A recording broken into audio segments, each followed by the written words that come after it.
Hello guys, a very warm welcome to you all in the study for civil services together with me. One thing I would like to add here is that this preparation is a simple general science preparation for all those who are beginners. So it is not only for civil services but also for assistant professor exams or any exam which involves GK GS. So let us come to the topic. Now we are going to study role of the Constituent Assembly in making of the Indian Constitution. Making of the Indian Constitution happened from 1946 to 49. So, after the formation of Constituent Assembly, the first meeting of Constituent Assembly was held on December 9th, 1946. December 9th, 1946 was the date when the first meeting of the Constituent Assembly happened. And this first meeting was boycotted by Muslim League. Mahatma Gandhi and Muhammad Ali Jinnah were absent from this first Constituent Assembly meet.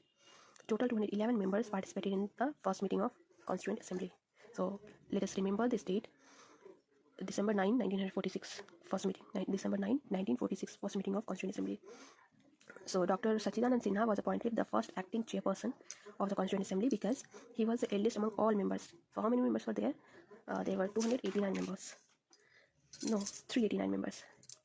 389 members. Out of those 389 members, Dr. Sachidanand Sinha was the eldest one. So, in French tradition, it is found that the eldest one is given the highest position. So, following that same French tradition, Dr. Sachidanand Sinha was made first acting chairperson of Constituent Assembly. After December 9, after 2 days of the first meeting, on December 11th, the new chairman of the Constituent Assembly was elected, who was Dr. Rajendra Prasad. He was elected as the president, and H.C. Mukherjee became the vice president of Constituent Assembly.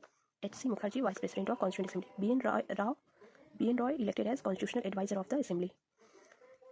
We usually remember Dr. Rajendra Prasad as the president of Constituent Assembly, but we tend to forget these two names or confuse between these two names. H.C. Mukherjee was vice president, B.N. Rao was constitutional advisor. So B.N. Rao must be from law background, and H.C. Mukherjee was the vice president. B.N. Rao constitutional advisor, H.C. Mukherjee vice president. After 2 days of this event, on December 13th, an objective resolution was presented by Jawaharlal Nehru, laying down the underlying principle of Constitution, which later became the preamble of the Constitution. So, objective resolution of Jawaharlal Nehru can be seen as the preamble of the Constitution, current day Constitution. Objective resolution was proposed on December 13, 1946 in the Constituent Assembly. Then, after December ended, in January 1947, the objective resolution was unanimously adopted by the Constituent Assembly. Jawaharlal Nehru proposed it on 13 December, but it was accepted by the Assembly on January 22, 1947. On 20th February 1947, the new Prime Minister of Britain, who was Clement Attlee, declared in the British Parliament that we will transfer the power to Indian politicians and quit India. So this decision by the British government was made on 20th February 1947. So now you can see that from February to 15th August 1947, so many months took in the official procedure of the transfer of the power from Britishers to the Indian politicians. Then on June 3rd, 1947, Mountbatten Plan accepted the partition of India into two dominions, India and Pakistan. Partition of India and Pakistan was accepted by Mountbatten Plan in June 3rd, 1947. In July 1947, the Indian Independence Act 1947 declared that the Constituent Assembly of India will be independent and sovereign body. There was an Indian Independence Act 1947 which declared that the Constituent Assembly will not function under Britishers, rather it will be an independent and sovereign body. Now, out of 389 members, only 299 members were remaining in the Constituent Assembly, because many of the princely states had merged into provinces. So, one point to note here is the original copy of Constitution was handwritten by Prem Bihari Narayan Raizada in 6 months. Prem Bihari Narayan Raizada is known to have written the original copy of the Constitution. Prem Bihari Narayan Raizada. He must be having good handwriting, or maybe he must be so much active that the role to write the Constitution was given to him.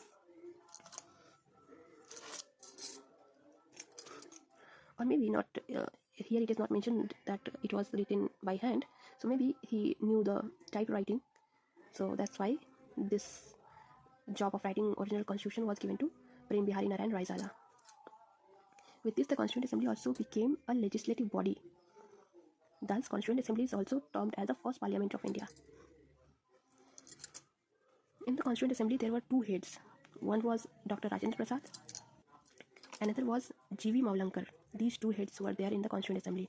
So, when the meeting was held as Constitution Drafting Committee, then the meeting will be headed by Dr. Rajendra Prasad. But if the meeting is held as legislative body, that is lawmaking body of the by the Constituent Assembly, then it will be headed by G.V. Maulankar. So this decision was taken, and thus two different people were made the two heads of the Constituent Assembly.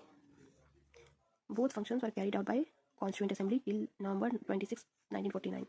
When was the final draft of Constitution came into picture? It was November 26. So until the Constitution of India came into picture, till then the Constituent Assembly was everything. It was also the Constitution drafting body, as well as it was also the legislative body. Any disputes, any laws were taken up by Constituent Assembly at that time. So for Constitution, there were 8 committees made, total 8 major committees. There were a few minor committees also, but here we have to remember the major committees. So 8 major committees were there inside the Constituent Assembly for writing Indian Constitution, out of which drafting committee was the most important one, because it was the one who had to actually write the Indian Constitution. So drafting committee had 7 members, and the chairman of this committee were Dr. B.R. Ambedkar. The drafting committee was formed on August 29, 1947. So after independence, the drafting of the Indian Constitution had started.